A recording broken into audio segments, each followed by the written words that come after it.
I nastavljamo dalje priču o ugljenim hidratima. Dakle, kada smo radili oblast ugljenih hidrata, tada smo rekli da oni mogu biti prosti i složeni, pa smo ih prema broju jedinica koje sadrže delili na najjednostavnije ili monosaharide, dakle koji ne mogu dalje da se razlažu, pa smo rekli da od 2 do 10 monosaharidnih jedinica čine oligosaharidi, među kojima smo najviše pažnje posvetili disaharidima, pa smo govorili o maltozi, laktozi i saharozi.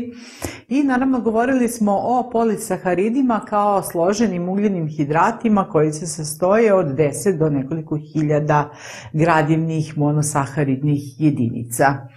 I u okviru polisaharida govorili smo o skrobu i o celulozi kao i o glikogenu najviše. I došli smo naravno do skroba. I skrob zapravo čini više od polovine ugljenih hidrata koje čovek konzumira, odnosno koje čovek unosi putem hrane.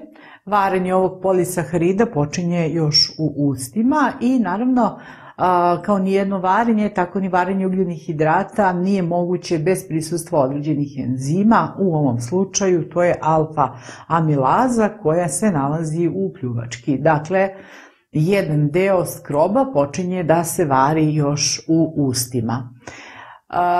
Alfa-amilaza katalizuje razgradnju alfa-1,4 glikozidnih veza, pri čemu se dobijaju manje složeni dekstrini koji spadaju u grupu oligosaharida, koji daljom razgradnjom daju disaharid maltozu. Međutim, alfa-amilaza koju sam pomenula i koja se nalazi u pljuvački deluje kratkotrajno i odnosi se samo na taj deo delovanja dok je hrana u ustima. Dakle, u ustima se dešava delimična hidroliza. Šta se dalje dešava sa tim delimično razgrađenim skrobom, odnosno konkretno dekstrinima? Dakle, dalja digestija dekstrina nastavlja se u tankom crevu i ovde osim alfa-amilaze imamo i alfa-amilazu pankreasa. Dakle, dejstvom alfa-amilaze i alfa-amilaze pankreasa iz dekstrina dobijamo maltozu i maltotriozu.